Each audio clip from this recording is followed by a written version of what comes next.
Mahigit limang dekada na naghintay ang Barangay Ataynan sa Bayambang para sa isang bagay na para sa iba ay karaniwan lamang, isang covered court.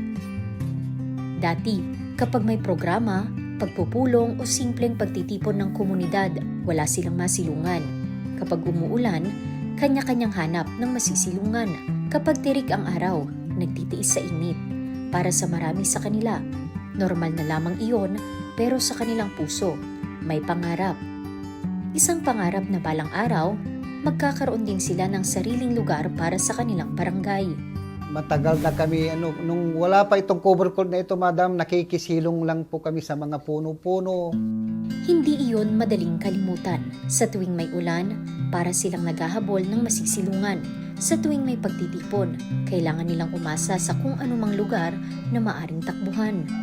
Kung saan-saan po nasilong ng bahay o doon po kami nakikisilong po para po sa meeting po. Maging ang mga nakatatanda sa barangay, dama ang hirap noon. Yung umuulan dati, nababasak kami sa ulan. Saka kung minsan kung araw, yung mainit. Ngunit hindi sumuko ang barangay. Inilapit ang pangangailangan at nag-follow up. At nang makarating ang kanilang kahilingan sa Provincial Government of Pangasinan sa pamumuno ni Governor Ramon Monmon Gico III, mabilis itong nabigyan ng aksyon.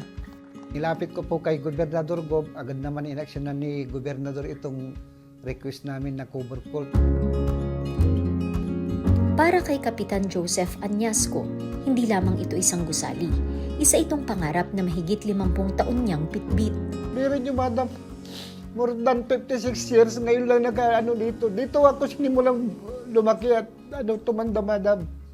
Ang pangarap ko nung kagawad ako, mayroon talaga ito. Hindi nila akalain na darating ang araw na magkakaroon sila ng isang malaki, maayos at modernong covered court. Isang bagay na matagal nilang pinangarap. Isang bagay na minsang inakalang hindi mangyayari. Ngayon po, madam, ang magagawa dito kahit anong araw, anong oras, pwede silang maglaro dito ngayon, madam. Kaya yun ang kinakatuwa ko sa lahat ng mga kabarangay ko kasi 24/7 rin sila na nandyan na naglalaro po, open sila po. Ngayon, araw-araw ng buhay ang covered court. Mula sa basketball, hanggang sa mga exercise at Zumba activities, mula sa mga pagpupulong, hanggang sa mga programa ng paaralan at barangay, nagkaroon ng bagong sentro ng pagkakaisa ang Ataynan. Dinadayo na ng mga eskwela sa PSU ito, madam, na may activities po sila, dito sila gumagawa po. Patunay ito na kapag may malasakit at may leader na handang makinig, ang matagal ng pangarap ay nagiging realidad. Gob, kayo lang po nakagawa dito kasi, Gob, more than 56 years na ako, Gob. Malaking pasalamat namin at buong kabarangay ko, Gob, na itong aming barangay, nagawa niyo po ng cover court.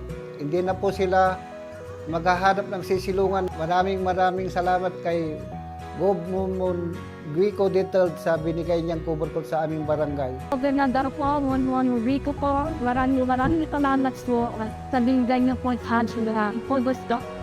Mula sa mga punong minsang nagsilbing silungan, hanggang sa isang covered court na mapapakinabangan pa ng mga susunod na henerasyon.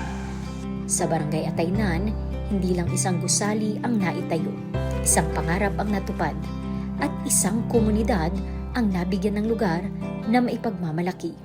Dahil sa Pangasinan, hindi lang galing, may puso at malasakit din.